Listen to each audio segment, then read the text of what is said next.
Hello. If you had the chance, would you change the world? Yes. Oh, good. 14 of you. Great.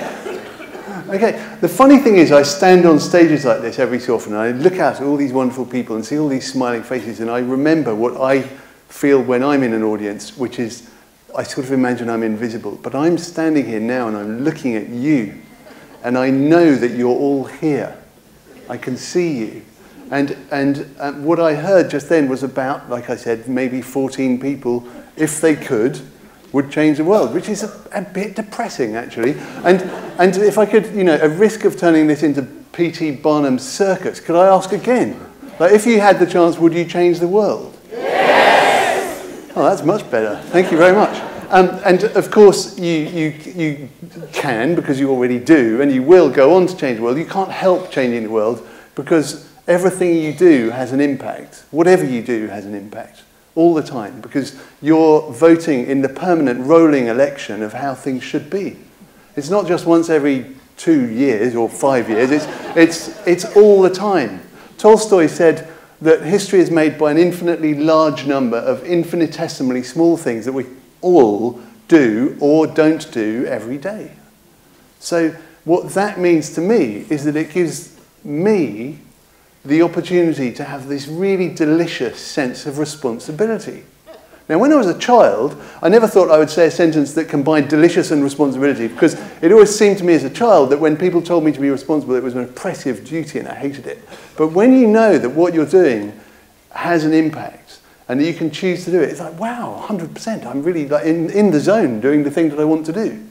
So I urge you to think, what are you going to do? And I'm going to come back to that in a moment. But I just want to say, 10 years ago, I got really freaked out about climate change and peak oil and things. And I looked around and I found lots of campaigning movements that were full of very depressed people. And it got me really depressed.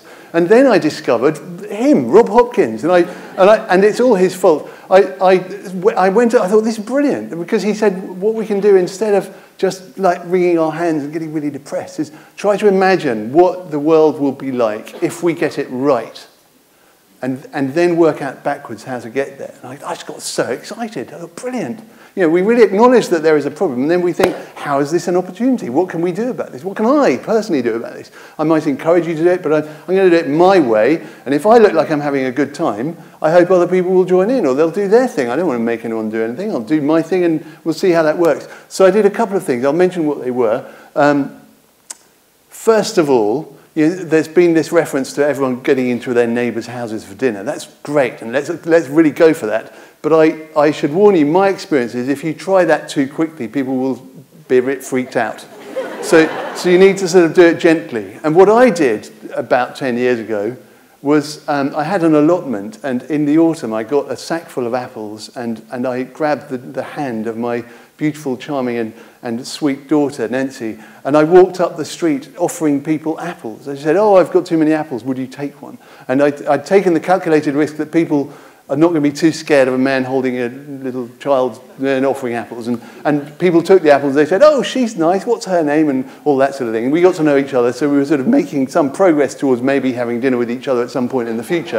And then 6 months later, I did something that was terribly manipulative, more manipulative than that bit, but it came from a good place. I got some tomato seedlings and I planted them, and I had way more than I could possibly use. And so once they were sort of that high, I took Nancy's hand again. I said, we're off, we're going up the road again. And I had a box of tomato seedlings. And I said, oh dear, too many tomato seedlings, will you have one?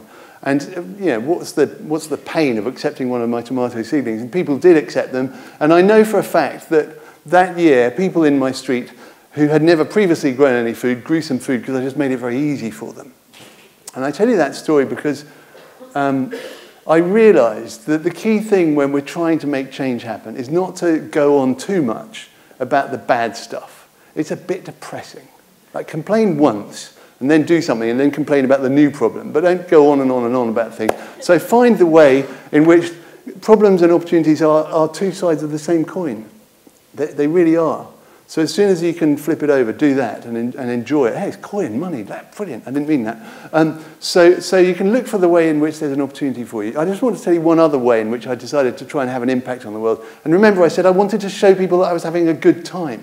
So I thought, well, I've got food done. And I looked at Maslow's pyramid of needs. You know, what's important. I can't remember. It's important at the top or at the bottom.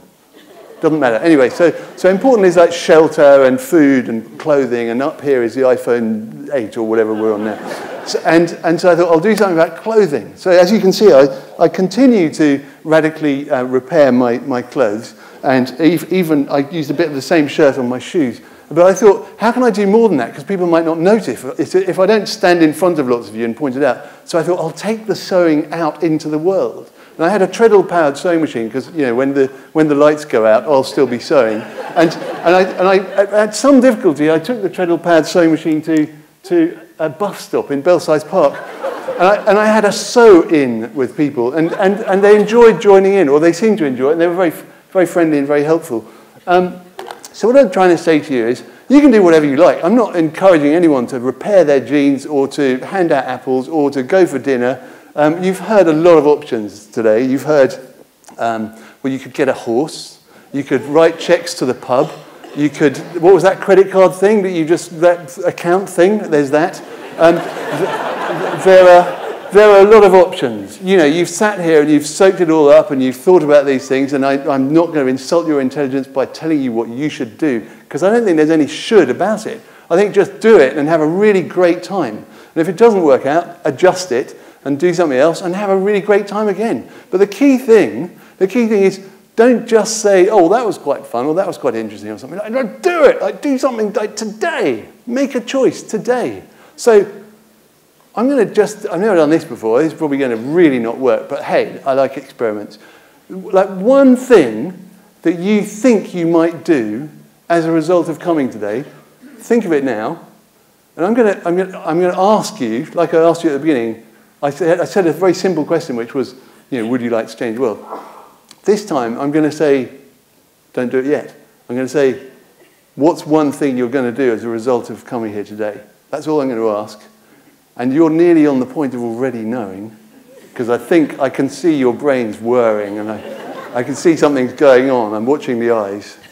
And remember, I can see you. And so I'm going to ask that question. I just want you to just shout out what you're going to do as a result of having come here today. Because that's the only way you're going to make a real commitment.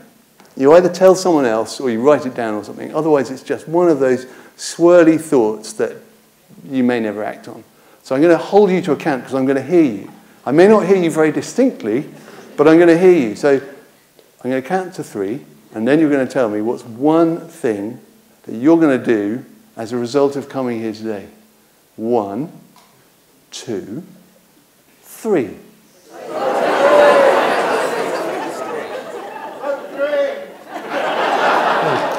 Nice move.